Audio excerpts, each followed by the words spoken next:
అదరగొట్టే కారం రంగు రుచి ఆచి కారం పొడి. బ్రేకింగ్ న్యూస్ చూస్తున్నాం. సాయి ఈశ్వరాచారి ఆత్మహత్య విషయంలో తీన్మార్ మల్లన్న ఇప్పుడు డబుల్ గేమ్స్ ఆడుతున్నారు. బిగ్ టీవీ ప్రశ్నలకు సమాధానం చెప్పలేక కులం రంగు పులిమే ప్రయత్నం చేశారు ఆయన. ఈశ్వరాచారి మృతిపై బిగ్ టీవీకి ఇంటర్వ్యూ ఇచ్చిన మల్లన్న బీసీ రిజర్వేషన్ల కోసమే ఈశ్వరాచారి బలిదానం చేసుకున్నాడని చెప్పారు. ఆర్థిక సహాయం చేసిన వీడియోను మల్లన్న వైరల్ చేయడం వల్లే ఈశ్వరాచారి మనస్తాపానికి గురయ్యారని ఆయన భార్య కవిత చెబుతున్నారు. వైరల్ గా మారిన కవిత ఆడియోపై ప్రశ్నించేసరికి బిగ్ టీవీకి కులాన్ని అంటగట్టారు మల్లన్న. ఇంటర్వ్యూ మొదలు పెట్టినప్పుడు లేని ఆ అభిప్రాయం కవిత ఆడియోపై అడగగానే ఆ అభిప్రాయం వచ్చేసిందా? బిగ్ టీవీ నిజంగా బీసీలకు అన్యాయం చేస్తోందన్న ఫీలింగ్ లో ఉంటే అసలు ఇంటర్వ్యూ ఎందుకు ఇచ్చినట్టు? కవిత ఆడియోలో చెప్పిన విషయానికి సమాధానం చెప్పుకోలేక మల్లన్న బిగ్ టీవీపై నిందలేశారు. బిగ్ టీవీ ఏంటో జనానికి తెలుసు, మల్లన్న అస్సలు చెప్పనవసరం లేదు. బిగ్ టీవీకున్న సామాజిక స్పృహ ఏంటో పబ్లిక్ అందరికీ కూడా తెలుసు. మల్లన్న సర్టిఫికేట్ ఇవ్వాల్సిన అవసరమే మాకు లేదు. బిగ్ టీవీలో అన్ని కులాలు మతాల వాళ్ళు పనిచేస్తున్నారు. ఎప్పుడు కులాన్ని క్యాష్ చేసుకోవాలని మా సంస్థ చూసుకోలేదు, అనుకోదు కూడా. బిగ్ టీవీకి ఇచ్చిన ఇంటర్వ్యూలో మల్లన్న అసలు ఏమన్నారో ఇప్పుడు చూద్దాం. రోజుల క్రితము ఎమ్మెల్సీ తీన్మార్ మల్లన్న ఆఫీస్ ఎదుట చారి అనే ఒక వ్యక్తి ఆత్మహత్య చేసుకున్నటువంటి ఘటన చోటు చేసుకుంది. ప్రస్తుతం మనతో పాటు తీన్మార్ మల్లన్న ఉన్నాడు. పోలీసులు హౌస్ అరెస్ట్ చేశారు. అసలు ఎందుకు హౌస్ అరెస్ట్ చేశారో ప్రస్తుతం మనతో పాటు ఉన్నారు. చెప్పండి, మిమ్మల్ని ఈరోజు గృహ నిర్బంధం ఎందుకు చేశారు పోలీసులు? ఒకటి, సాయి ఈశ్వరాచారి తెలంగాణ రాష్ట్రంలో ఈ రాష్ట్ర ప్రభుత్వం బీసీలకు ఇచ్చినటువంటి 42% రిజర్వేషన్ హామీని మోసం చేసిందనేటువంటి మనస్తాపంతో ఆ అబ్బాయి ఆత్మ బలిదానం చేసుకున్నాడు. అతన్ని కాపాడడం కోసం శతవిధాల ప్రయత్నం చేసినాం, అయినా కూడా 97% బర్న్ అవడంతో ఆయన చనిపోవడం జరిగింది.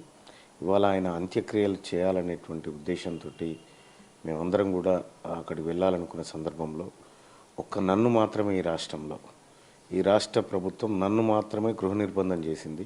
అంటే అక్కడికి ఎవరు పోయినా ప్రాబ్లం లేదు, కానీ తీన్మార్ మల్లన్న రాకూడదు. తీన్మార్ మల్లన్న వస్తే ప్రజలంతా వస్తారు. తీన్మార్ మల్లన్న వస్తే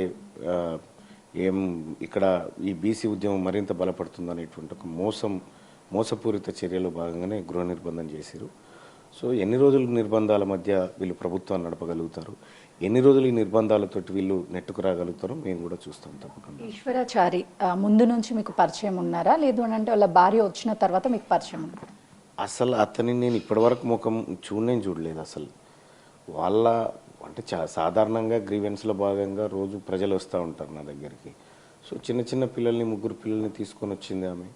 తీసుకొని వచ్చి, అన్న మాకు కష్టం ఉందన్న, మాకు తిండికి ఇబ్బంది అవుతుంది, 3 పిల్లలు ఉన్నారన్న, రూమ్ రెంట్ కూడా కట్టలేదనేటువంటి మాట చెప్తే నేనే ఆ కుటుంబానికి ఒక 20,000 రూపాయలు ఇచ్చిన. అందులో 2 నెలల రెంట్ కట్టుకోండి, మిగతా 8,000 పెట్టి ఏమైనా గ్రాసరీస్ కొనుక్కోండి అని చెప్పడం జరిగింది. సో నన్ను ఇక్కడికి పంపింది ఆ అబ్బాయేనంట. ఆ అబ్బాయి నా వీడియోస్, ఆ తర్వాత మేము చేసే కార్యక్రమాలు, బీసీ మూమెంట్ ఇదంతా అబ్జర్వ్ చేస్తాడట.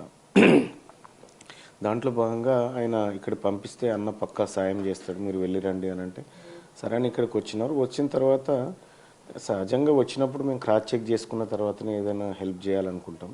సో అందులో భాగంగా ఆయనకు ఫోన్ కలపండి అమ్మా అంటే కల్పిస్తే సో ఇట్లా కొద్దిగా కష్టం ఉందన్న, వాస్తవమే, నువ్వైతేనే ఆదుకుంటావన్న ఉద్దేశంతో నేను పంపించానన్నా అని చెప్పిండు. ఆ తర్వాత కొద్దిసేపు బీసీ దాని మీద మాట్లాడిండు. బీసీ అని మీరు చేయాలన్నా మీ వల్లనే అవుతుందన్నా, లేకపోతే బీసీలకు అన్యాయం జరుగుతుంది అనేటువంటి మాట చెప్పడం జరిగింది.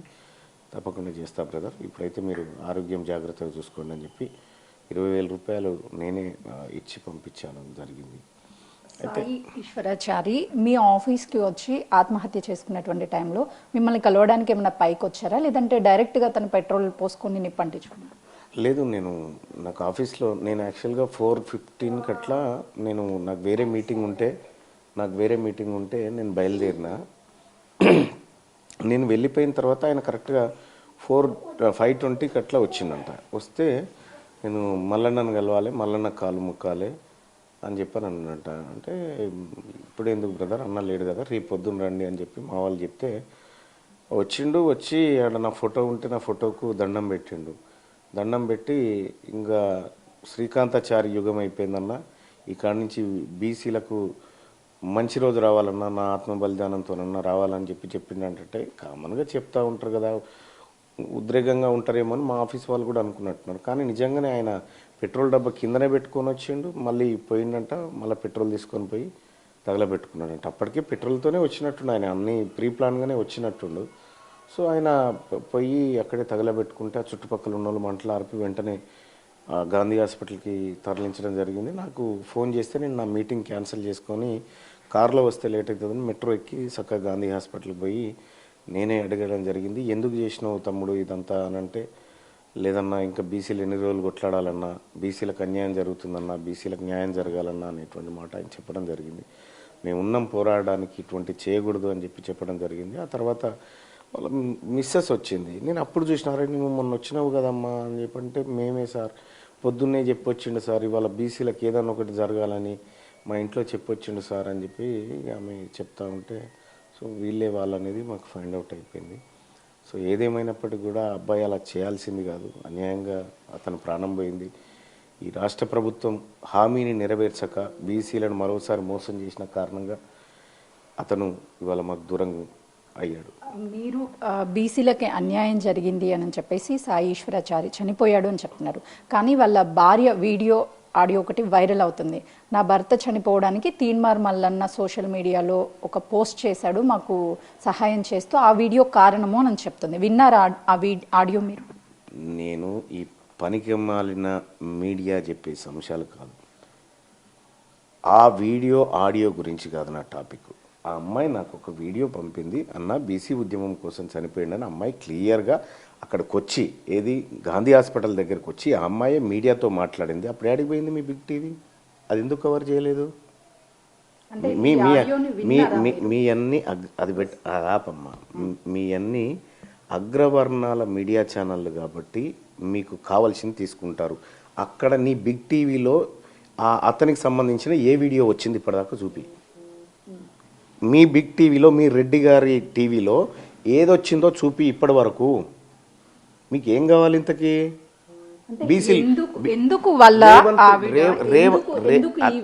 నేను కూడా చూపిస్తాను, నేను చూపిస్తా తల్లి, నీకు ఇప్పుడు చూపిస్తా. ఆ దగ్గర పెట్టుకొని ఫోన్ అక్కడ పెట్టుకో. నీ బిగ్ టీవీలో ఇప్పటి వరకు మా బీసీ బిడ్డ ఆత్మ బలిదానం పైన ఒక్క వీడియో వచ్చిందా? అది చెప్పు నాకు ఫస్ట్. మేము ఆల్రెడీ ఎలా జరిగింది సంఘటన అని చెప్పేసి మొదటి నుంచి కూడా బిగ్ టీవీ కవర్ చేస్తుంది. బీసీల బంద్లో కూడా ప్రతిసారి బీసీలకి అండగానే. ఇక్కడ మా బిడ్డ బలిదానం కాకుండా ఒక రెడ్డి చనిపోయిన ఉంటే ఇవాళ నీ బిగ్ టీవీ ఆడ లైవ్ పెట్టకపోతుండేనా? ఇప్పుడు పెట్టకపోతుండేనా? ఇప్పుడు సమస్యని మీ వరకు తీసుకొచ్చింది బిగ్ టీవీ అని అంటే, బిగ్ టీవీ నా దగ్గరికి ఏం తీసుకురాలి? బిగ్ టీవీ బీసీలకు పెద్ద సమస్య. బిగ్ టీవీ అసలు బిగ్ టీవీని బొందబెట్టడమే మా లక్ష్యం భవిష్యత్తులో. ఎందుకంటే మా బీసీల రక్తం దాగుతున్నటువంటి ఛానళ్ళలో బిగ్ టీవీ కూడా ఒకటి ఉంటుంది. ఇది కూడా ఒక రెడ్డి గారిదే ఛానల్. మాకు అంత తెలివి ఉంది, ఏం తెలివిలేకలేం బీసీలమంతా కూడా. కానీ ఒకటి చెప్తా ఉన్నాం, ఇప్పటికైనా ఈ కుట్రలు కుతంత్రాలు బంద్ చేసుకోవాలి. మీ అగ్రవర్ణ మీడియా అంతా, ఈ దొంగ మీడియా అంతా, ఇది మీరు ఎట్లాగో ప్లే చేయరు, అది నాకు తెలుసు. రంగన్న ఇది రికార్డ్ చేసుకొని నేను చెప్పేది వీడియో చెప్పండి. అంటే ఈ ఆడియో మీద మీరు ఏం చెప్తారు? ఆమె చెప్పింది నిజమా కాదా? ఆమె చెప్పిన దాన్ని వాస్తవమా? ఆమె కంప్లైంట్ లో ఏం రాసిందో చూసారా? ఒక్కసారి మీ దగ్గర ఉన్నటువంటి వీడియోని ప్లే చేయండి. ఆమె వచ్చి మీ దగ్గర ఏం మాట్లాడారు, ఇక్కడ ఉన్నటువంటి ఆడియోకి ఏం సమాధానం? ఇవి మీరు ఏదో బీసీల ఉద్యమాన్ని పక్కదారి పట్టించాలని, ఆత్మ బలిదానాలని వేరేగా చిత్రీకరించాలని చూస్తే బాగుండదు. బిగ్ టీవీకి కూడా హెచ్చరిస్తా ఉన్నాం. ఆడియో కంప్లీట్ గా క్రియేట్ చేసిందే అంటారా? ఆడియో తీసుకొస్తే మేము ఎందుకు సమాధానం చెప్తాము? మాకు తెలుసు కదా మా బిడ్డ ఎందుకు చనిపోయిండో. మా బిడ్డ ఎందుకు చనిపోయిండో మాకు తెలుసు. బిగ్ టీవీనో లేకపోతే ఎవరో చెప్తున్నది కాదు, వాళ్ళ భార్యనే స్వయాన సోషల్ మీడియా గురించి మాట్లాడినటువంటి ఆడియో అది కాదమ్మా. రంగనా, మీ దగ్గర ఉన్నటువంటి ఎవిడెన్స్ ఏంటి? ఆమె మాట మా దగ్గర ఉండాల్సినవి అన్నీ ఉన్నాయి. ఏమన్నా మీడియా త్రూ చూపించగలరు? మీ మీడియాలో ఎందుకు చూపిస్తాం? మీ అగ్రవర్ణ మీడియాలా? ఇదేమన్నా చూపించే మీడియానా? ఇదేమన్నా చూపించే మీడియా కాదు, లేకపోతే మీరేం న్యాయం చేసే? మొత్తానికైతే మాత్రము తీన్మార్ మల్లన్న ఆ రోజు చనిపోయింది ఈశ్వరాచారి. తను బీసీల కోసమే చనిపోయారు అని చెప్పేసి తీన్మార్ మల్లన్న చెప్తున్నారు. తను బీసీల కోసం కొట్లాడారు, వాళ్ళ భార్య నా దగ్గరికి వచ్చి సహాయం అడిగింది నిజమే, తర్వాత తన వాళ్ళ ఆర్థిక పరిస్థితి గురించి కూడా మాతో మాట్లాడారు అని చెప్పేసి తీన్మార్ మల్లన్న చెప్తున్నారు. కెమెరామెన్ ప్రసాద్తో సుజాత.